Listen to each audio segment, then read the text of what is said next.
Hello guys, I hope সবাই অনেক ভালো আছেন। আমি ভালো নেই কারণ আমি আর ইন্টারন্যাশনাল ট্যুর দিতে পারবো না। আমার পাসপোর্টটা যে কোনো একটা কারণে একটা জায়গায় জমা রয়েছে। সো সেই গল্প অন্য আরেক দিন শেয়ার করব। এই দিনকার আমি দিল্লিতে যাব। রাত 10টার সময় আমার ফ্লাইট ছিল, এয়ার ইন্ডিয়া ছিল। সো সেই ফ্লাইট আসতে আসতে প্রবলেম দেখা দিল। তারপরে তার নাক চোখ কান খুলে খুলে সেটাকে দেখতেছিল ইঞ্জিনিয়াররা যে কি হয়েছে। এরকমের করতে করতে করতে করতে রাত 3টা বেজে গিয়েছে। আর সব প্যাসেঞ্জার এয়ারলাইনের লোকদেরকে পাগল বানায় নিছে যে কি হয়েছে কেন এরকমের হয়েছে। যাই হোক, অনেক হ্যাসেল পোহাইতে হয়েছে। তো এত সময় কি করব, এই সেই টিকিট তো সিল দেওয়া হয়ে গিয়েছে ইমিগ্রেশনে। সো চাইলেই এখন আর বের হওয়া যাবে না, কিছু সিস্টেম আছে, ওই প্রসেস অনুযায়ী আমাদেরকে বের হইতে হবে। সো কি আর করার, অপেক্ষা করতে হয়েছে 3টা পর্যন্ত। ক্ষুধা লাগছে, টুকটাক কিছু খেয়েছি। বারবার সবাই কোশ্চেন করাতে এরা বিরক্ত হয়ে যাচ্ছিল, কিন্তু কিচ্ছু করার ছিল না এদের, সবার কোশ্চেনের আনসার করতেই হবে। গাইস, রাত 3টা বাজে ফাইনালি তারা একটা সিদ্ধান্ত নিয়েছে, যারা হচ্ছে এয়ার ইন্ডিয়ার প্যাসেঞ্জার তারা শেরাটনে গিয়ে থাকবে।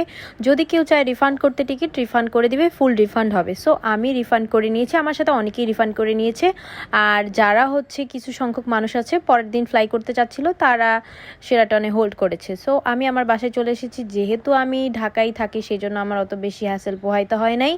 এনিওয়ে, তারপরে হচ্ছে আমি পরের দিন সকাল 10টার সময় বিস্তারায় ফ্লাইটের টিকিট কেটে নিয়েছি এবং পরের দিন সকালবেলা আমি বেরিয়ে পড়েছি। আগের দিন রাতে একদমই ঘুম হয় নাই। সো শরীরটা অনেক খারাপ ছিল।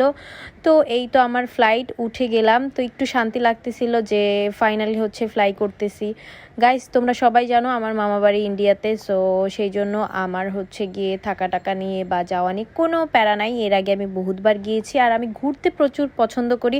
যারা আমাকে ফলো করো অনেকেই জানো আমি প্রচুর ঘুরতে পছন্দ করি। তো ঘুরতে ঘুরতে আমি অস্থির হয়ে যাই, তাও আমার ঘোরা শেষ হয় না। দেশ সারা বাড়ি চষে বেড়ানো শেষ। আমি ইন্টারন্যাশনালি এবার ঘুরতে চেয়েছিলাম, তো কয়েকবারই শুধু ইন্ডিয়াতে কিছু সংখ্যক জায়গায় যেতে পেরেছি, কাশ্মীর, তারপরে আরও কিছু জায়গায়। কিন্তু এর বাইরে প্ল্যান ছিল এবার সিঙ্গাপুরে যাব, মালয়েশিয়া যাব, বাট আমার পাসপোর্ট সামহাও একটা জায়গায় আটকে গিয়েছে।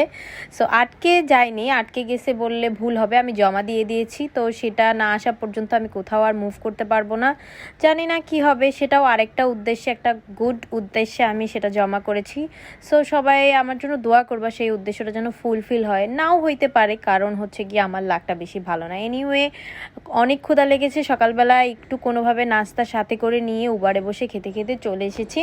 তো পুরাটা খেতে পারি নাই, সকালবেলা তো খাওয়া সম্ভব না। তো ফ্লাইটে ওঠার পর ওরা খাবার দিয়ে দিয়েছে। বিস্তারের খাবার ভালোই লাগে, আমি পছন্দ করি। সো খাবারটা খেয়ে নিলাম। খেতে খেতে ভাবতেছিলাম যে কি করব, কোথায় যাব। সো আমি শপিং পাগলিও, এটাও অনেকে জানে। আমি প্রচুর শপিং করতে পছন্দ করি, ঘোরা আর শপিং, এই দুইটা জিনিস হইলে আমার আর কিচ্ছু লাগে না। সো আমি খেতে খেতে ভাবতেছিলাম যে কি কি শপিং করব। এবার তো সামার টাইমে যাচ্ছি, সো সামার কালেকশন নিব। ভাইরে ভাই, ভাবতেছিলাম কখন ল্যান্ড করব আর কখন শপিং মলে যাব। এই ভাবনায় ভাবনায় আমার জীবন শেষ হয়ে, ঘোরা আর শপিংয়ের চক্করে আমার জীবন হয়তো বা শেষ হয়ে যাবে, তাও এটা ফুরোবে না। কি আর করার, বুঝতেই হবে। খাবার খেতে খেতে বাঙালিদের যে অভ্যাস, সেটা তো আর বাদ দিতে পারি না। আমি বাঙালি। সো বন অ্যান্ড বাটার দুটোই ব্যাগের মধ্যে টুক করে এক ফাঁকে ঢুকিয়ে নিয়েছি। আর অনেক বাঙালি ছিল, 3-4 বার করে জুস নিতেছিল। সো তারা বিরক্ত হয়ে যাচ্ছিল, বোঝা যাচ্ছিল ফেস দেখে। কি আর করার। এনিওয়ে, তারপর আমি ফ্লাইট টাইমটাকে এনজয় করতেছিলাম, একটু মিউজিক শুনতেছিলাম। দেখো গাইস, এই যে নোভা মিল্ক দেখছো, আমার ব্র্যান্ডের অভাব নেই, আমি যেখানেই যাই আমার কোনো না কোনো প্রোডাক্ট থাকি। এনিওয়ে, ল্যান্ডিং টাইম চলে এসেছে, আমি তো খুব এক্সাইটেড। আর গাইস, এইখানে অনেক গরম ছিল। আমি যেদিনকার ল্যান্ড করেছি সেদিনকার ওই মুহূর্তেই প্রায় 45 ডিগ্রি ছিল আমি যখন আকাশে ছিলাম, জাস্ট কাছাকাছি যখন চলে আসছি। তাহলে ভাবো নিচে কতটুকু ছিল আমার এক্স্যাক্ট মনে নেই, সেই জন্য আমি বলছি না। উপরে বসে দেখতেছিলাম যে 45 ডিগ্রি সেলসিয়াস। এনিওয়ে, ফ্লাইট এই যে চলে আসছে, কাকু হাত দিয়ে নিশানা দেখাই দিতে আছে কোন দিক যাইয়ে থামবে, কেমনে থামবে। বাস চলে আইছে ওইখানে। ইদানিং দেখতে আসছি যে আমি এর আগে যতবার গেছি বাস না কানেক্ট করে একবারে উপরতলা থেকে নিচতলায় নেমে আসতে হয়েছে, কিন্তু এবার বাস থেকে দেখি যে সব প্যাসেঞ্জারকে নিয়ে আসছে। এটা হচ্ছে দিল্লি এয়ারপোর্ট। এই যে হাত টাত দিয়ে কত সুন্দর ডেকোরেশন। এখানে ইমিগ্রেশন ফর্ম ফিল আপ করতেছে। সবসময় আমি ইমিগ্রেশন ফর্ম হচ্ছে নিয়ে আসি হাতে করে। ভাই রে ভাই, কাকুর ট্যালেন্ট দেখছো, খাড়াই হচ্ছে গিয়ে মাইরা দিতেছে। অন্য কোনো জায়গায় জায়গা পায় নাই সে।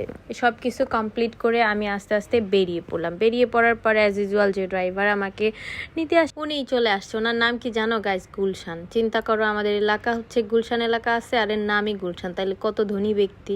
তার গাড়িতে আবার ইদানিং এসি চলে না, এই সেই ব্যক্তি। ফ্রেশ হয়ে আমি বলতেছিলাম যে আমি খাবার খেতে যাব, কারণ আমার বাসার দিদা মামা কেউ বাসায় ছিল না। তো ড্রাইভার আঙ্কেল আমাকে নিয়ে চলে আসলো। একটা কথা তোমাদেরকে বলে দেই, দিল্লি গেলে কিন্তু খাবারের দিকে চিন্তা করে যেতে হবে। খাবারটা আবার তোমরা এত ভালো খেতে পারবে না আমাদের বাঙালিদের জন্য। যাই হোক, সবাই ভালো থাকবে। আল্লাহ হাফেজ, বাই বাই।